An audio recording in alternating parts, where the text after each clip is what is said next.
What's up? Holla at you. Oh, hey. But I don't even know what I want to do yet. No. Just start really drinking. Got some wine here.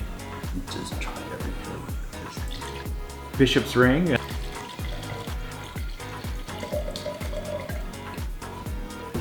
I don't know if you can see this or not, even it's in frame. Maybe I'll put it over here. Good here, here. Oh, just notes of grapes. I think here's probably pretty good, right? So I'm not an expert. I like to think I am.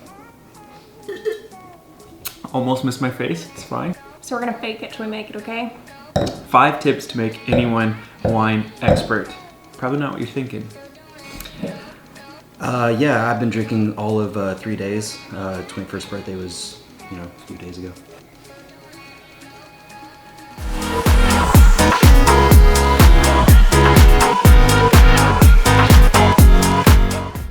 Tip number 1 is that nobody is actually a wine expert. Is the idea that no matter how much wine you've tasted, whether it's a ton or none at all, that you still have a lot to learn.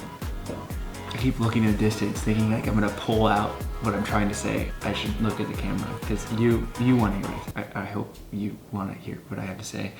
There should be no like pretentiousness with wine, that nobody is out there to say like, here's the right and wrong answers with wine. It's a creative thing. It's an art form to have wine, like in its taste. People have different tastes. So there's no like definitive, that wine is the best wine ever and that wine is the worst wine ever. So in fact, like I feel like what I've learned from wine is that once the wine is like good, if there's like no flaws in it, then like it's completely up to taste. I like this one better than I like that one, but they're both good. I just like this one better.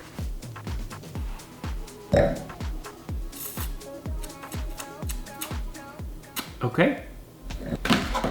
Tip number 2. Tip number 2 is try everything. Even if you don't think you're gonna like it, there's a little teeny tiny chance you probably will. You can't just label yourself, oh, I'm a sweet person, I'm a sweet person, I'm a sweet person, oh, I'm a dry person. Like those may be your favorites, but do you really wanna limit yourself? Do you really wanna say like, I'm never gonna have any of those again? No, you can't do that. You've got to try more. You've got to like say like, oh, I'm gonna have this dry red, even though my favorite is a sweet white. I'm a sweet person. It's really important that you broaden your horizons, right? You don't know if you like something or don't like something until you try it. So whenever you're with your friends, you can say like, hey, what do you like? So you can maybe try and see if maybe what they like is also something that you like, or vice versa. Or maybe it's something you hate, but you won't know unless you try it. So I'm picky on my grapes, but that's about it. You should try seriously everything. All right, that's not full enough. There we go. All right, the third tip is always swirl counterclockwise. That's how the pros do it. That's how I do it. Don't let anybody tell you different. Always counterclockwise. But a really good tip is just to Google whatever you're cooking, see what kind of wine that goes well with, vice versa. No, so how I started drinking wine and whatnot is I just like Googled pretty much whatever I was cooking because I like food. The basic steak always goes with Cabernet Sauvignon. It's, everybody knows that. But seriously, Google's my friend for a lot of different areas in my life.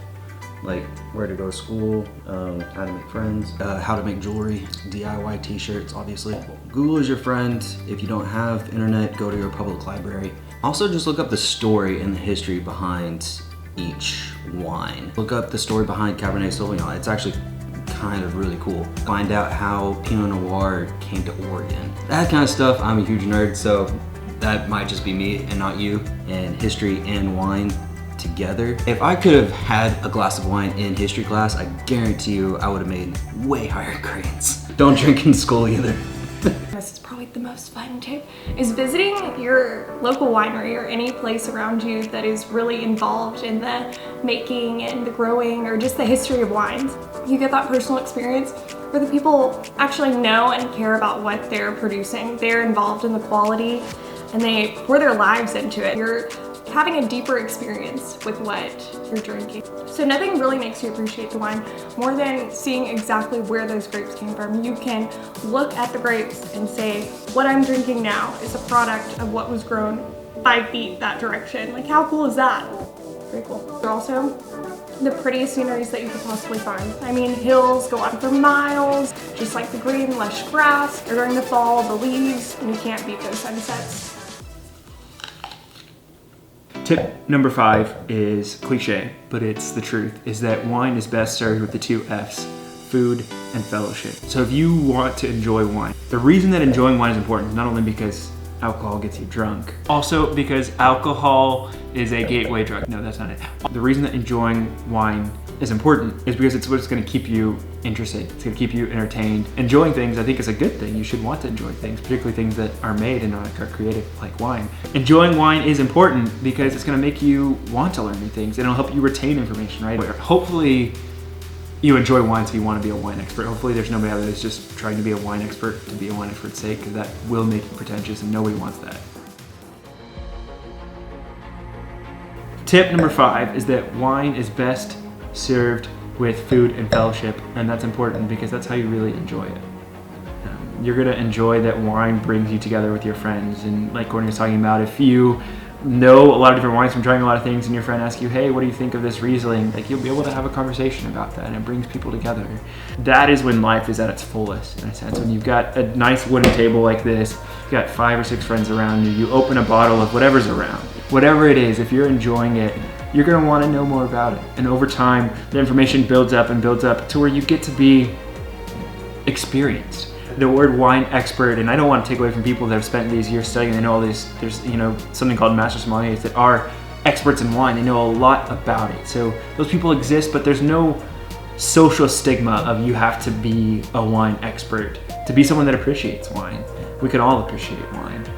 The more you know about wine, the more you're gonna enjoy it. You can appreciate your foods more, you can appreciate your relationships more, and the time that you spend with people will be richer for understanding wine just a little bit better, just one small glass or large glass at a time.